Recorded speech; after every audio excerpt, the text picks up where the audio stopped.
In the finals of the 2024 Denmark Open, Anders Antonsen displayed a masterclass against Koki Watanabe.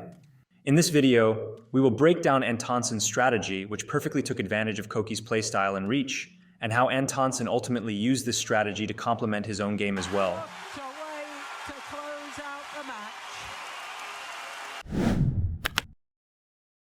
Before examining Antonsen's strategy, we must first understand the strengths and weaknesses of both Antonsen and Koki.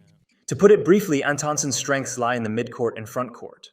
Antonsen generally likes to play down in the backcourt and follows up to try and create opportunities at the front and midcourt. His flat game is very strong, as he is able to effectively put pressure on opponents through drives and neutralize their flat game as well. Yeah, that's clever.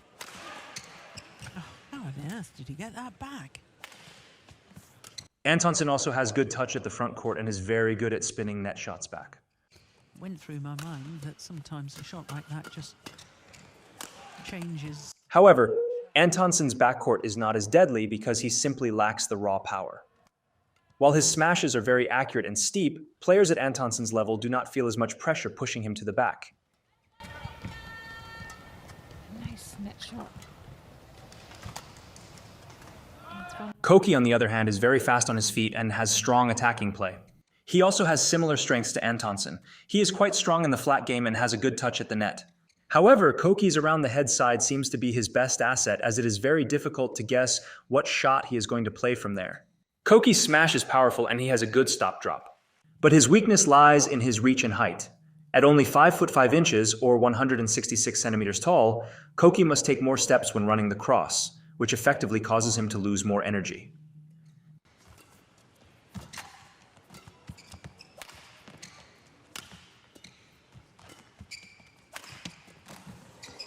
However, the good thing about badminton is that being taller and bigger doesn't necessarily make you a better player.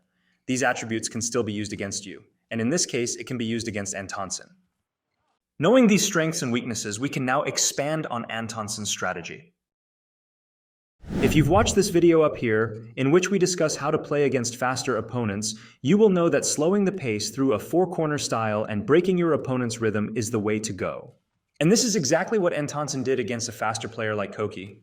Antonsen veered away from his usual box-like style and played more of a four-corner style against Koki. He aimed to target Koki's weakness in his height and reach. In these rallies, you can see how Antonsen plays cross blocks that are tighter to the net, along with lifts that travel over Koki's head.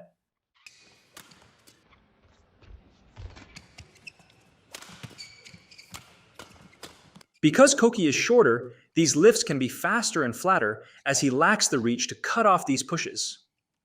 This means that Koki has to turn his body for these shots, often putting Koki in a position where he is falling backward and attempting to play down. There is not much Koki can do in this position.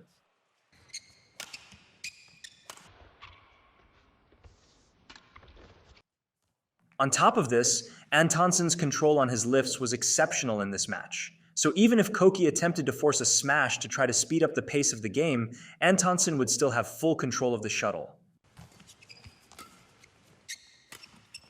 So now we understand Antonsen's playstyle in this match, but how does he score points? Because at the pro level, you cannot simply rally to score, you must add in pace changes, deceptions, variations in your shots to win. Antonsen was also extremely patient when playing these rallies. He waited for his opportunities and it paid off. Antonsen was fine with playing the longer rallies as he was in complete control. But when he was given the opportunity, he would change pace through stick smashes or by following up quickly.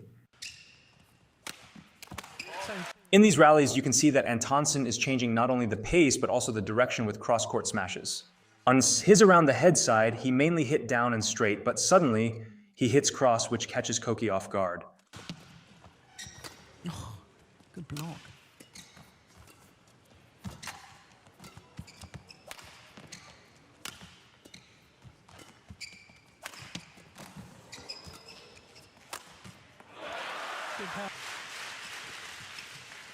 Many of Antonsen's winning shots were targeted at Koki's backhand defense.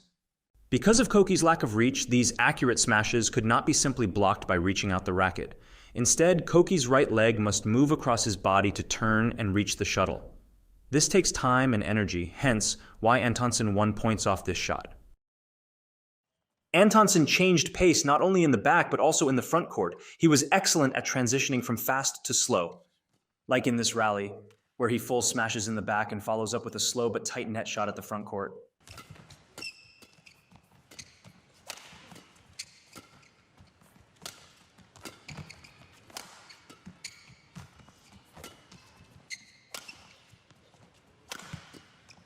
Good body smash.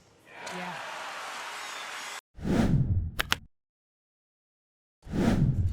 Antonsen had very good variation in the front court, which made it difficult for Koki to move smoothly.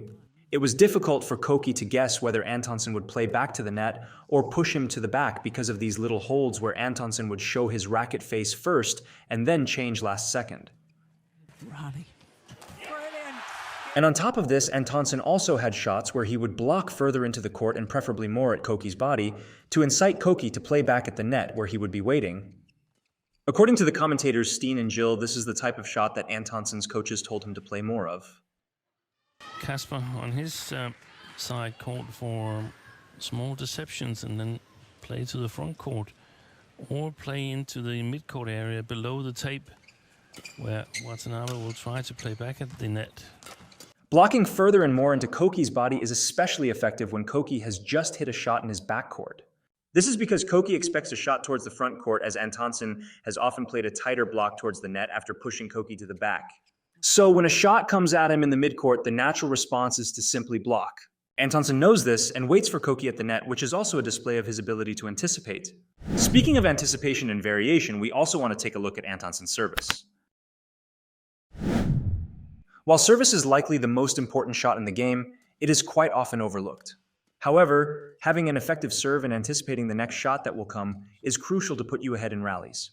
Antonsen is very good at this, as he mixes up his serves very well, but he also understands, depending on his serve, where the most likely return of serve will be. Most people understand the importance of variation in terms of flicking and short service, but what is often overlooked is aiming the serve and serving into the midcourt. For example, if we examine Antonsen's service here, we can see that it is slower but tighter. When it is slower and tighter like this, the first and natural response of a player is to try to attack it with a spin net. This is especially apparent when they receive the serve with a forehand grip. When you serve further into your opponent's court, you incite a drive or a push depending on your service quality. Here is an example of Antonsen serving further into the court and a little higher to incite the drive from Koki, which he promptly counterattacks. Overall, as Antonsen demonstrated, when all these aspects come together, along with superb shot quality, it proves extremely difficult to beat him. This ultimately allowed Antonsen to win a well-deserved second title at the Denmark Open. So way to close out the match. If you guys liked this video, make sure to hit the like and subscribe button. Additionally, if you guys have any comments or suggestions on ways we can improve our videos or any videos you want to see, make sure to leave them in the comments below. As always, thank you for watching.